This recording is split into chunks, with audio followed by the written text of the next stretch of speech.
fanatique religieux. Dieu me parle. À Waco, au Texas. Il se prenait pour l'agneau de Dieu. Ils étaient persuadés qu'il était le Messie. Qui mènera ses disciples jusqu'à l'Apocalypse. C'est la volonté divine. Il était apparemment persuadé d'être Jésus-Christ. Dans mon oreillette, j'avais un agent qui se battait pour survivre. Et moi, j'étais au téléphone avec un homme qui se prenait pour Dieu. David Koresh was dangerous, irrational, and probably insane. David, you have had your 15 minutes of thinking. You are under arrest. This standoff is over. Ça s'est fini en véritable désastre. Le siège de Waco.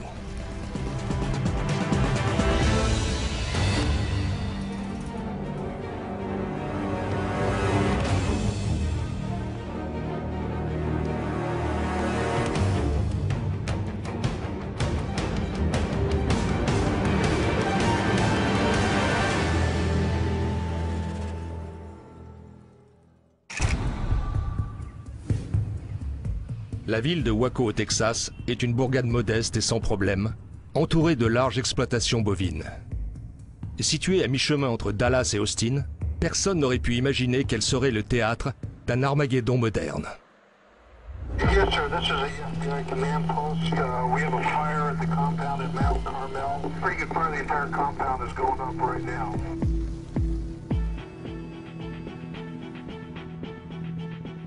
Une fusillade meurtrière suivie d'un siège de 51 jours au terme duquel 78 personnes ont perdu la vie dans un gigantesque incendie. Des caméras du monde entier suivent les événements en direct.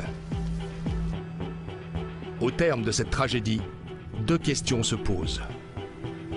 Qui a tiré en premier? Qui est à l'origine de l'incendie? Une histoire somme toute banale au départ.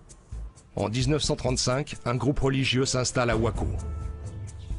Cette déclinaison de l'église adventiste du 7e jour se faisait appeler les Davidiens. Pendant longtemps, il n'y a rien eu d'anormal. Ils étaient souvent perçus comme un groupe un peu étrange, mais sans danger.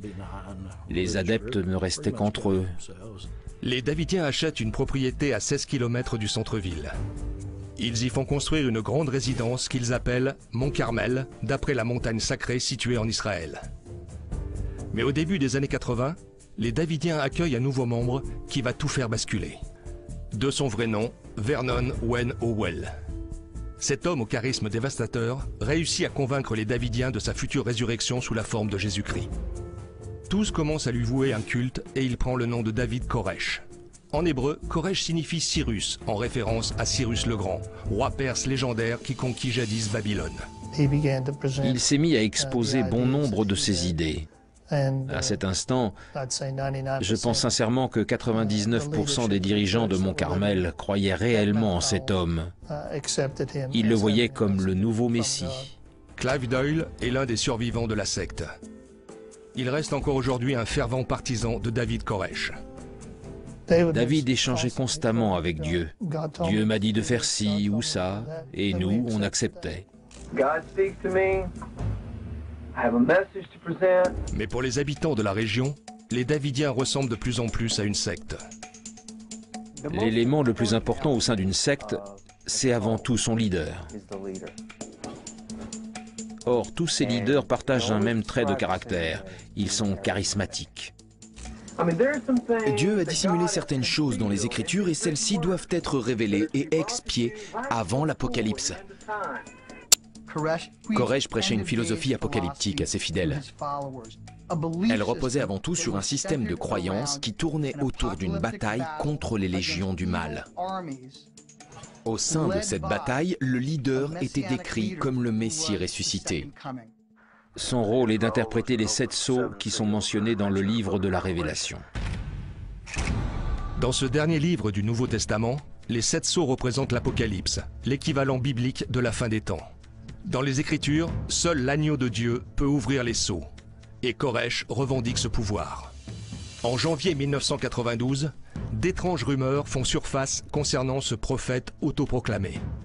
Le Waco Tribune Herald, journal local, commence alors un travail d'investigation sur David Koresh et sur son emprise sur les Davidiens. Il possédait ce qu'il appelait sa révélation de la nouvelle lumière, ce qui signifiait qu'en tant que Messie ressuscité, il avait la capacité de créer un nouveau peuple digne d'hériter du royaume de Dieu. Mais pour cela, il fallait que toutes les femmes du groupe lui appartiennent. Dans le cadre de sa prophétie, tous les couples mariés doivent donc se séparer. Tous les hommes du groupe devaient choisir le célibat. Et pour ceux qui étaient déjà mariés, ils devaient renoncer à avoir des relations sexuelles.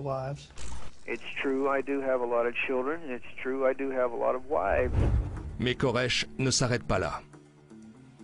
Quand David a commencé à enseigner, il tentait de prouver que Dieu demandait aux prophètes de faire des choses qui pouvaient paraître un peu étranges.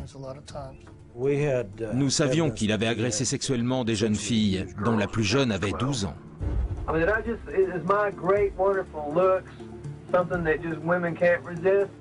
Nous avions aussi découvert que cela durait depuis 2 ans. Or, les autorités n'avaient rien fait pour le stopper ou éviter ses agissements. Seulement voilà, un agent du bureau régional de l'ATF mène bel et bien une enquête, mais en secret. Bien que celle-ci ne concerne pas les rumeurs de violences sexuelles. Son nom, Davy Aguilera. C'est la première fois qu'il revient sur cette tragédie à la télévision. C'est très difficile pour moi d'en parler, vous savez. Ça fait très longtemps que je garde ça enfoui. J'essaie de passer à autre chose, mais c'est impossible. Durant l'été 1992, l'agent Aguilera reçoit un appel d'un transporteur UPS. Cet homme le prévient qu'un colis devant être livré à la résidence des Davidiens vient d'être ouvert par accident et renferme des chapelets de grenades. Une découverte qui va lancer une enquête de 7 mois visant à déterminer si les Davidiens ont oui ou non des armes interdites en leur possession.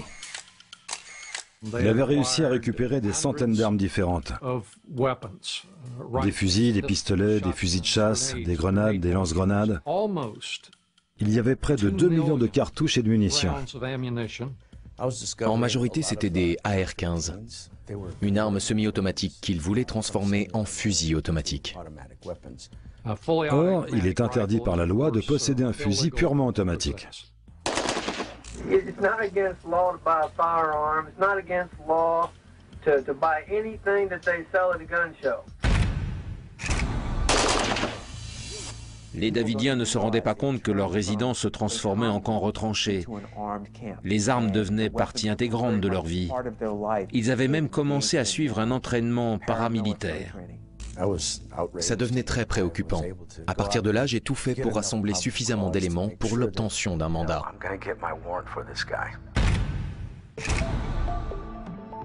En janvier 1993, l'ATF décide de louer une maison en face de la résidence.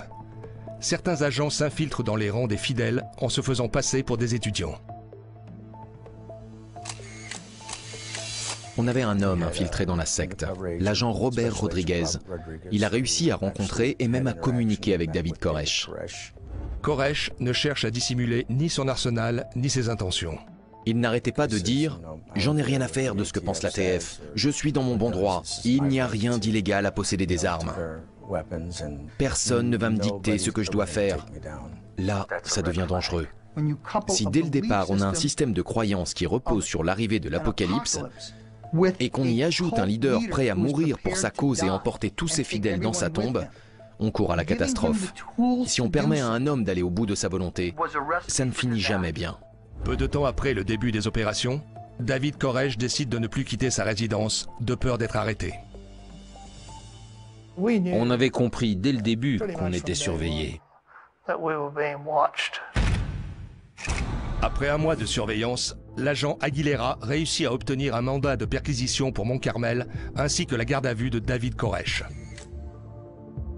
Les agents présentent ce mandat le dimanche 28 février.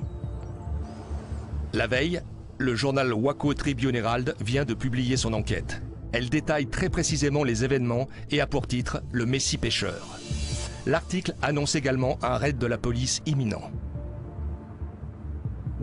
Un de nos journalistes avait appris, grâce à l'une de ses sources, que l'ATF avait prévu de lancer une opération. Donc on a tout fait pour avoir au moins une équipe sur place, pour couvrir l'événement, quoi qu'il arrive.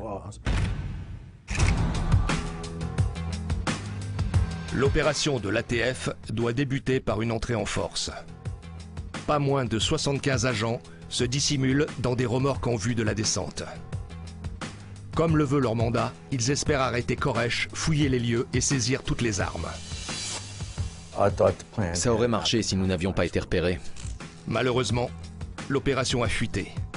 Ce matin-là, un caméraman du journal local se perd sur la route qui mène à la résidence des Davidiens.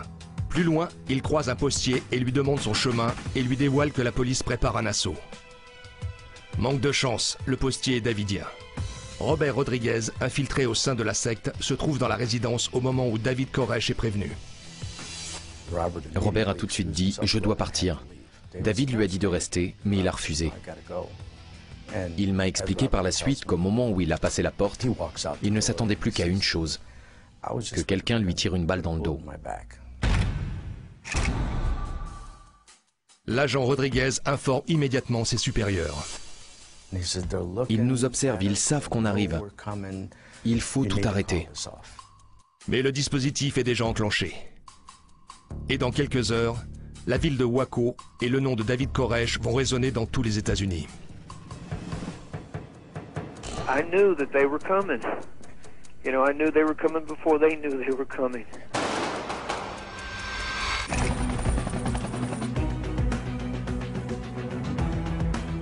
Le matin du dimanche 28 février, l'ATF lance une vaste opération sur la résidence des Davidiens dans la banlieue de Waco au Texas. Une opération vouée à l'échec.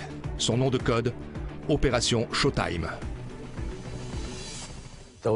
La principale préoccupation des agents en première ligne, c'était les enfants. Ils avaient des friandises sur eux, du chocolat. C'est Roland Ballesteros, un agent de l'ATF, qui a la lourde tâche de délivrer les mandats en personne. Il n'atteindra jamais la porte d'entrée. Ils ont commencé à tirer de derrière la porte. Roland a perdu un doigt.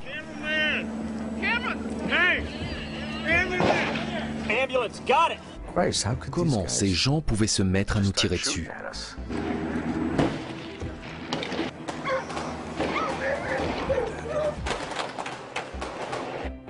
Je n'oublierai jamais cette matinée du 28 février 1993.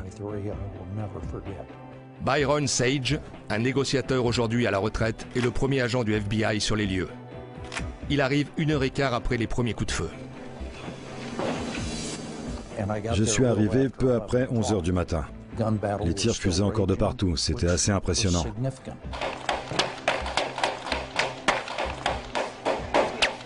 Dans ce genre d'opération, un échange de coups de feu ne dure en moyenne que 2 secondes.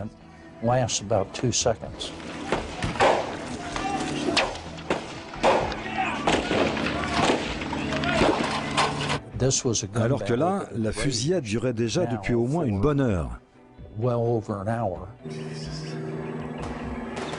Certains ont riposté, je ne dis pas le contraire. Ils ne nous faisaient pas confiance, et nous non plus d'ailleurs, parce qu'ils continuaient aussi à tirer.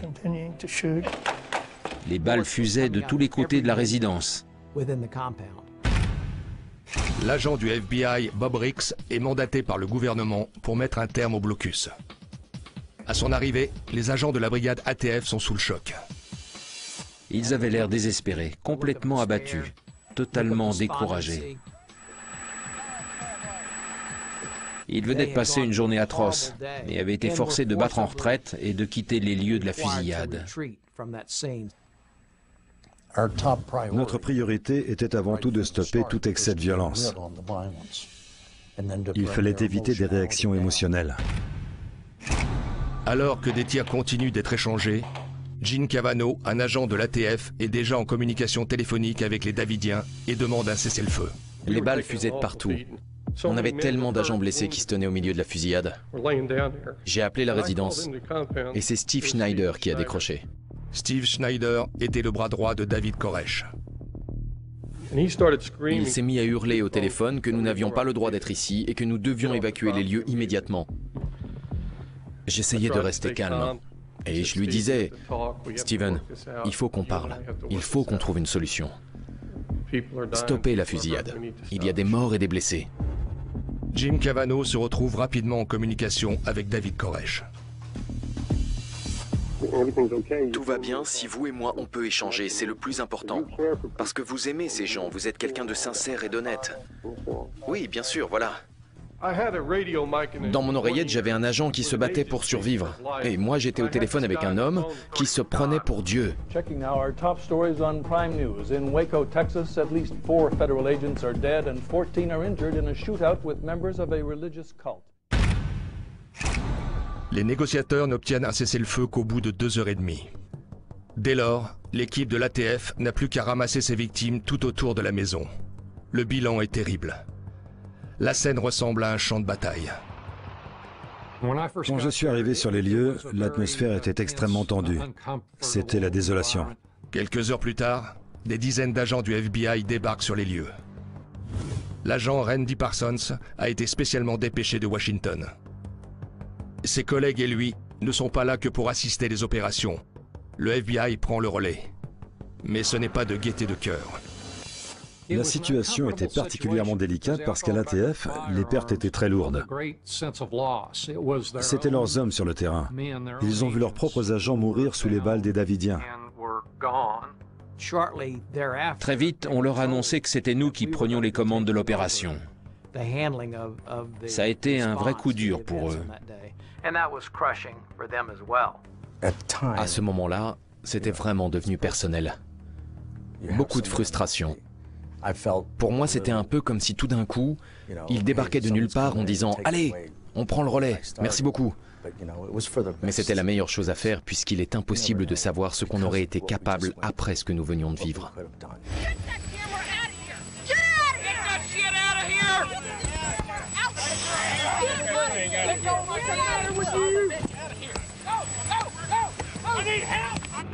La nouvelle se répand comme une traînée de poudre. Une meute de journalistes fond sur Waco et ils veulent des réponses. Dès les premières minutes, une question est sur toutes les lèvres. Qui a tiré en premier? Lorsque nous sommes arrivés devant la porte d'entrée, les Davidiens ont ouvert le feu. Et je ne laisserai jamais personne dire le contraire. Seulement voilà, lors d'une interview téléphonique après la fusillade, Koresh nie fermement les faits. They started firing at me. And so then what happened was some of the young men and stuff started firing on them. They fired on us first. Non, c'est faux. Ce sont eux qui ont tiré. Si je pensais qu'un de mes agents était capable de tirer sans raison sur des civils, je vous rendrais tout de suite mon badge. C'est totalement faux. La seule personne qui saura jamais ce qui s'est vraiment passé, c'est celle qui a tiré en premier. Personne n'aurait pu envisager que cette fusillade n'était que le début. Le siège durera en tout 51 jours avant que la maison soit ravagée par les flammes dans une vision d'apocalypse.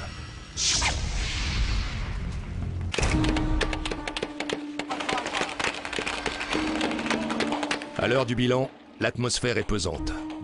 Ce qui devait être une perquisition minutieusement préparée à l'avance a tourné au désastre. 4 agents de l'ATF ont trouvé la mort.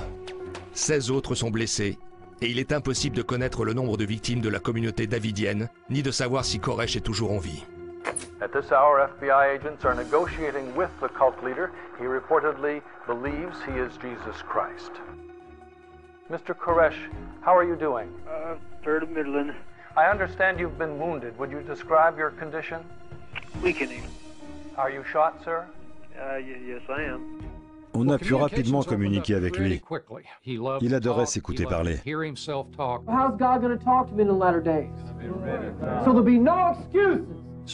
Il ne refusait jamais le dialogue. Le problème, c'est que nos discussions étaient totalement stériles. On n'avançait pas. There's a lot of children here. I've had a lot of babies these past few years. Is it true, David, that one of the children, a 2-year-old, is dead? Yeah, that's true. Il était très calme. Si calme qu'on s'est tout de suite demandé à quel type de personnalité on avait affaire et comment on allait le gérer. Here we are at the day of the Lord. God will make inquisition for blood. What's going today, David? Oh, it is.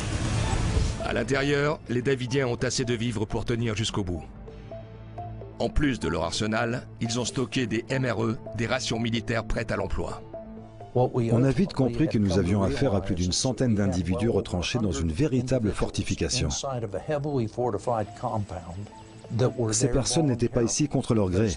Elles soutenaient un homme qu'elles estimaient être leur Messie.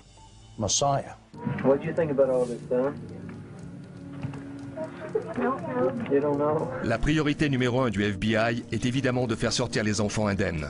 Des enfants que Koresh n'hésite pas à utiliser comme moyen de pression, mais surtout d'attention.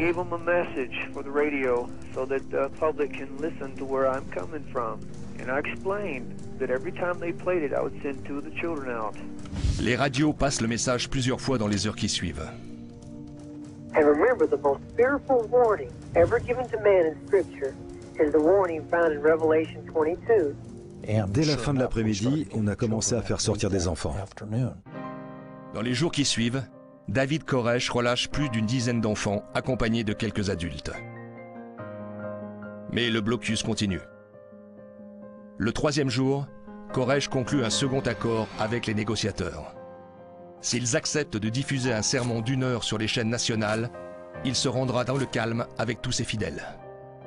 If they'll show me and show the world what the 7 seals are and where they're at in the prophecies, then I'll be satisfied. And then we'll all come out to you. Le FBI accepte.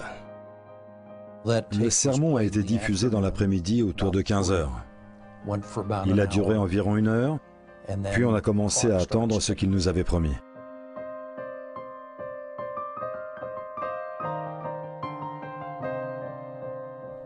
On attendait, on avait prévu des bus pour accueillir tout le monde.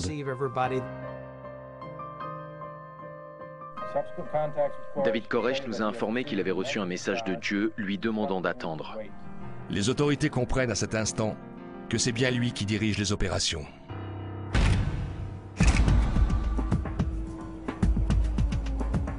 Lorsqu'on s'est retrouvé face à un homme qui affirmait être en communication avec Dieu et que celui-ci lui avait demandé d'attendre, on a compris que rien ne se ferait dans les règles.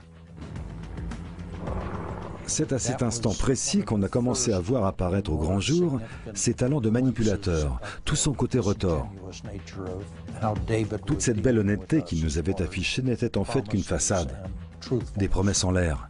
Are you a patient person? Yeah, I'm really patient. You're going to see patience because the only thing that we're going to do is sit and wait.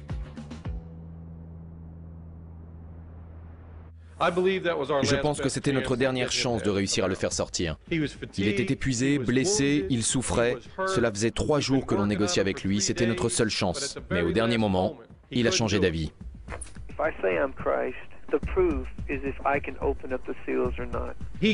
On le vénérait, il avait toutes les femmes qu'il voulait.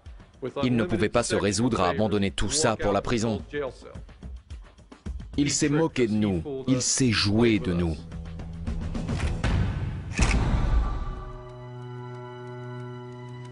Le 6e jour du blocus, une autre enfant sort de la résidence avec un morceau de papier attaché à sa veste.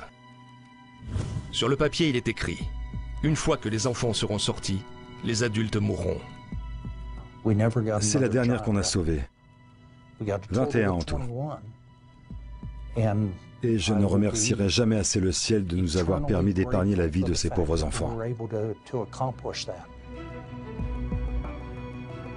27 enfants sont toujours à l'intérieur de la résidence.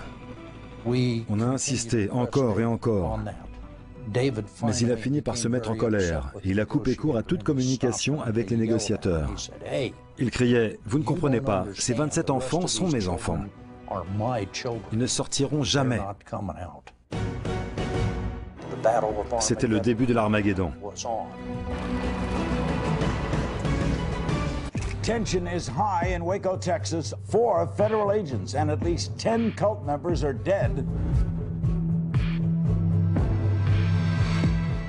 Dès les premiers jours du blocus à la résidence des Davidiens, l'objectif est simple, protéger les enfants. Nous tentions de parler avec le plus d'enfants possible, voir leur visage et, si possible, discuter un peu avec les mères, afin de savoir si oui ou non elles étaient retenues contre leur gré. Pour cela, les agents du FBI cachent des micros dans des briques de lait qu'ils font parvenir à la résidence. Ils fournissent également à David Koresh une caméra afin qu'il puisse enregistrer des images des enfants et permettent aux membres qui le souhaitent de diffuser un message. This is mine. Say hello. Real loud. Hello. Okay. Are you thankful for the milk? Thanks for the milk. Ce qu'on voulait, c'était en savoir le plus possible sur les fidèles. Leur état de santé, par exemple, ou leur morale.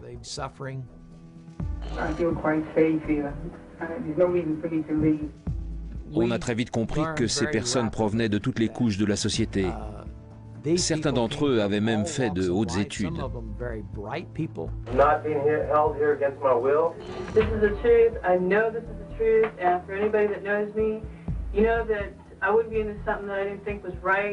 En tant que négociateur, on a pris un peu de recul et, bon sang, comment un seul homme peut-il exercer un tel contrôle sur tout le monde à l'intérieur?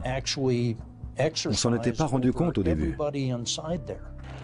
Koresh va même jusqu'à exhiber ses blessures.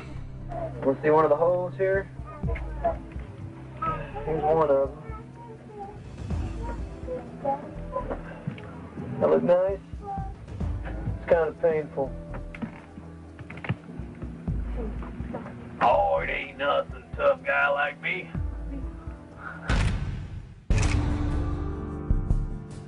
Deux semaines après le début du siège, Janet Reno prend ses fonctions de procureur général des États-Unis. Après avoir été informée de la situation à Waco, elle décide de soutenir le plan du FBI et d'attendre patiemment que la crise se tasse. As the siege entered its third week, the FBI turned up the heat. Mais rien ne les oblige à rester passifs. Les autorités bombardent la résidence de lumière et de bruit. Ils coupent également électricité et communications téléphoniques, parfois pendant plusieurs heures.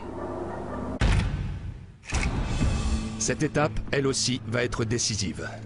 L'unité tactique du FBI déploie des chars d'assaut pour une démonstration de force. Et là, je me suis dit, mais c'est fou, on dirait vraiment un champ de bataille. Pendant le siège, on avait beau faire ce qu'ils nous demandaient, ça ne changeait rien. Leurs hommes continuaient de détruire tous nos véhicules, de déraciner les arbres.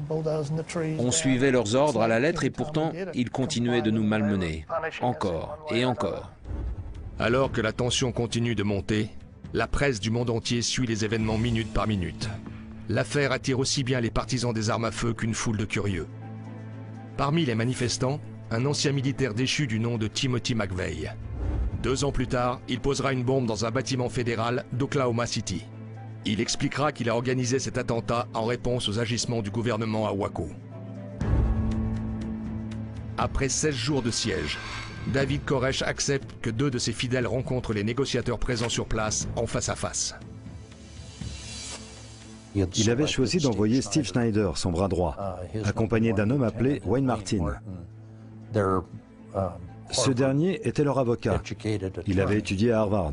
Ils sont tous les 2 sortis de la résidence pour échanger avec nos délégués. Les pourparlers se sont déroulés de façon très tendue. Nous avions presque l'impression de porter une cible dans le dos, que les Davidiens avaient en ligne de mire. Et je reste toujours persuadé que Steve Schneider et Wayne Martin pouvaient sentir le regard de notre unité tactique qui nous couvrait tous. L'échange est favorable. Les négociateurs organisent une seconde entrevue 2 jours plus tard. Ils acceptent de fournir à David Koresh les garanties écrites qu'il exigeait. Mais Steve Schneider annule cette entrevue au dernier moment. Il nous a informé que David trouvait cela inutile de se rencontrer à nouveau. Je lui ai dit, attendez un peu, c'est vous qui choisissez de ne pas sortir ou David choisit pour vous? Il a répété que David trouvait cela inutile. D'après l'agent Sage, c'est au cours de la conversation téléphonique agitée qui va suivre qu'un aspect fondamental de la personnalité de David se révèle. Au début, il ne fait que parler de mon salut. Mais je lui réponds, David, je vous remercie, mais en tant que chrétien, je crois en mon salut. Et vous, mon cher, vous n'êtes aucunement en position de me juger. Tout était calculé. puisque quand on y pense, j'avais face à moi un homme déséquilibré qui se prenait pour Jésus. Dans son esprit, il n'y avait pas mieux placé que lui pour juger mon comportement de chrétien. Mais sa réaction m'a fait me rendre compte d'un élément crucial. Pour moi, cet homme n'était pas déséquilibré, tout comme il n'était pas Jésus-Christ ressuscité. Pour moi, il s'agissait d'un escroc qui avait choisi d'évoluer dans un environnement religieux. « 46 jours après le début du siège de la résidence des Davidiens, les négociateurs du FBI sont dans une impasse. Les pourparlers ne mènent à rien. Les agents acceptent finalement que David Koresh, le leader des Davidiens, échange en face à face avec son avocat au sein de la résidence. J'espère que ça va pouvoir faire avancer les choses, afin que nous trouvions une solution à ces événements, dans les plus brefs délais. Après son entretien avec les avocats, David a indiqué qu'il allait se lancer dans l'écriture d'un manuscrit. Il y expliciterait la signification des 7 sceaux. Ce manuscrit était censé prouver à tous que David Koresh était bel et bien l'agneau de Dieu. Le leader informe tout d'abord les autorités que son processus d'écriture va durer 2 jours. Puis, il change d'avis et annonce 2 semaines, et pour finir, 1 an. Si nous avions constaté de véritables avancées concernant ce manuscrit, nous aurions attendu. Mais ce n'était pas le cas. Au bout du 49e jour de siège, le procureur général Janet Reno affirme soutenir la manœuvre tactique proposée par le FBI. Le lancement de bombes lacrymogènes sur la résidence.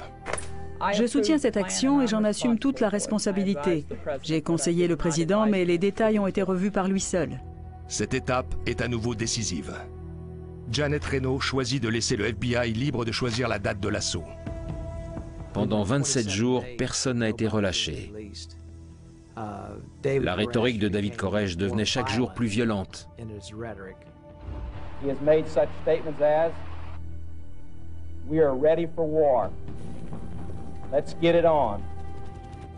Une décision a finalement été prise quelques jours plus tard, le 18 avril.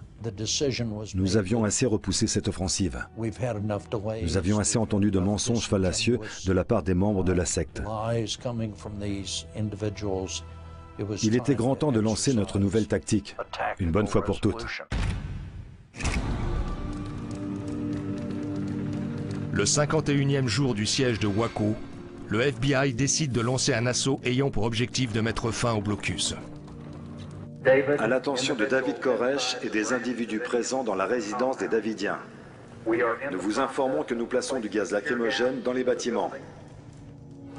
J'ai appris le jour même. Ils allaient utiliser du gaz. Je me suis dit, ils vont les faire sortir comme ça? Évacuez les lieux immédiatement. David, rendez-vous aux forces de l'ordre. Vous êtes en état d'arrestation. C'est terminé. Je pense que ni le FBI, ni la brigade de l'ATF, ni aucune des personnes présentes ne pouvaient envisager et encore moins contrôler ce qui allait finalement se passer. La seule chose que nous pouvions véritablement contrôler, d'après moi, était le moment où tout allait se terminer. Il est tout à fait possible que David Koresh ait décidé dès le départ de la façon dont il allait mettre fin à ce blocus. Il préférait détruire son groupe de fidèles plutôt que de céder à la pression des armées du mal et du gouvernement américain. Ça ne va pas s'améliorer, croyez-moi. Ça ne peut plus qu'empirer. David, vous avez eu vos 15 minutes de gloire. Maintenant, il est temps d'évacuer les lieux. Nous avons voulu miser sur une chose. Le fait que lorsqu'un parent voit que son enfant est en danger, il serait capable de remuer ciel et terre pour le mettre en sécurité. Nous avions tort. L'apocalypse commence alors en tout début d'après-midi. Une traînée de fumée s'échappe d'une fenêtre de la résidence. Les instructions que je donnais au mégaphone ont changé du tout au tout. Ce n'étaient plus des instructions, je le priais simplement d'arrêter. David, ne fais pas ça. On a commencé à voir des flammes s'élever. J'espérais simplement qu'il fasse sortir les enfants.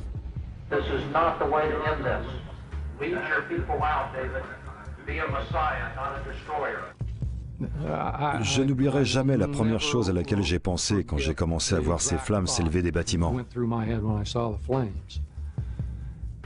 Dieu merci, les mères vont pouvoir faire sortir leurs enfants. Donc nous avons attendu et attendu et attendu encore. Mais personne n'a quitté la propriété. Les caméras du monde entier diffusent cet événement en direct. Regarde-moi ça, c'est incroyable. Ils ont balancé du gaz lacrymogène et ça a dû prendre feu. L'exagération des producteurs est modérée par le caractère tellement réaliste de la situation. Tout est allé très vite, beaucoup trop vite. Les bâtiments de la résidence étaient de mauvaise qualité et faits principalement de contreplaqué. Les flammes ont tout ravagé. Nous avons continué d'essayer de le convaincre, et ce jusqu'à la fin. Nous sommes allés jusqu'au bout. Nous avons continué d'insister encore et encore, jusqu'à ce que j'éteigne mon mégaphone ce jour-là, à 12h35.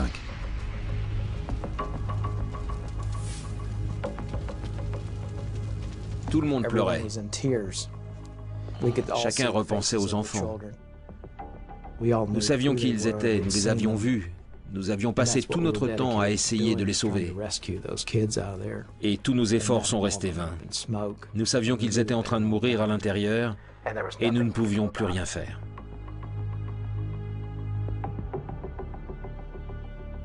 Pour les téléspectateurs qui nous rejoignent à l'instant sur CNN, nous sommes au 51e jour du siège de Waco. Le blocus entre le FBI et les membres de la secte des Davidiens semble prendre fin dans un rideau de flammes. Je n'avais jamais envisagé le fait que David Koresh finisse par mettre en œuvre sa prophétie, mais il l'a fait.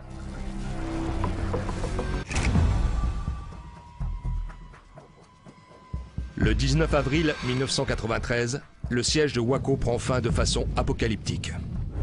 This hour we have no words still specifically on the fate of David Koresh and specific followers. Comment ont-ils pu faire subir cela à des enfants? 9 personnes ont réussi à s'enfuir, mais aucune d'entre elles n'a emmené d'enfants. Clive Doyle est l'un des survivants de l'incendie de Waco. Mais il a quitté les lieux en laissant sa fille de 18 ans. Elle était l'une des jeunes épouses de David Koresh. On culpabilise et on se dit « Pourquoi je ne suis pas allé la chercher? Pourquoi je ne l'ai pas sauvée, ni elle, ni personne ?» Ça ne quitte pas mon esprit. Les gens réagissent de façon étrange dans un incendie.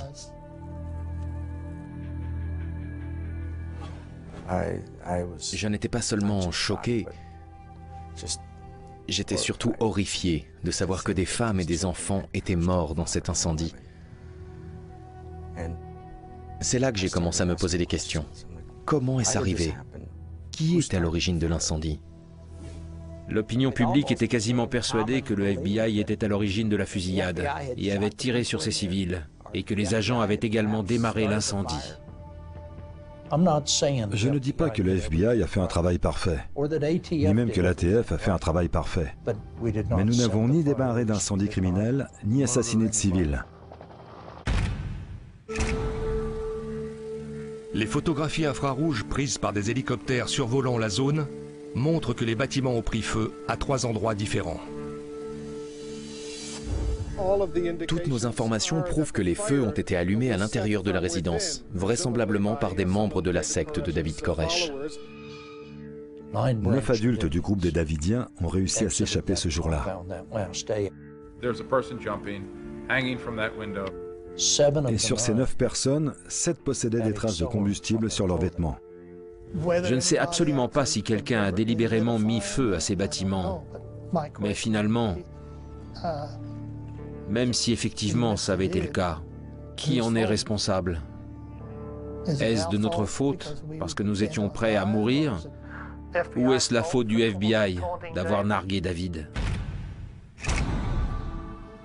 Dans les décombres de la résidence des Davidiens, les enquêteurs réussissent à identifier plus de 78 corps, dont celui de David Koresh. D'après nos experts, Steve Schneider, le bras droit de David Koresh, lui aurait tiré une balle dans la tête en utilisant une de leurs armes. Il se serait ensuite suicidé avec ce même pistolet.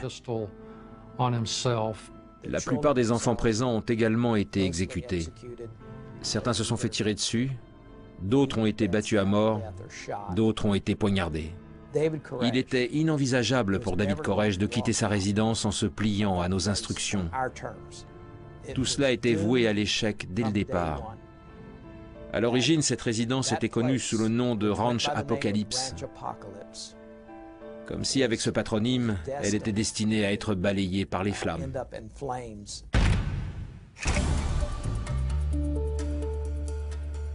À la suite de cette tragédie, l'expression « plus jamais Waco » est devenue un cri de ralliement pour les agents de l'ATF. La brigade a amélioré ses méthodes de collecte d'informations et de reporting.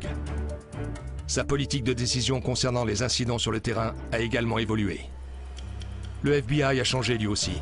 Un groupe d'intervention et de gestion des crises a été créé pour assurer une coordination parfaite entre les négociateurs et l'unité tactique. J'ai pris cette décision et j'en assume l'entière responsabilité. Et que personne ne m'accuse jamais de vouloir fuir devant une décision que j'ai prise grâce aux informations que je possédais. Pour Janet Reno, les événements de Waco ont été un test arrivé trop tôt.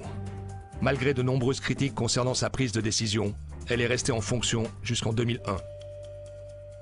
Le journal Waco Tribune-Herald fut l'un des finalistes du prix Pulitzer de 1993 dans la catégorie journalisme d'investigation.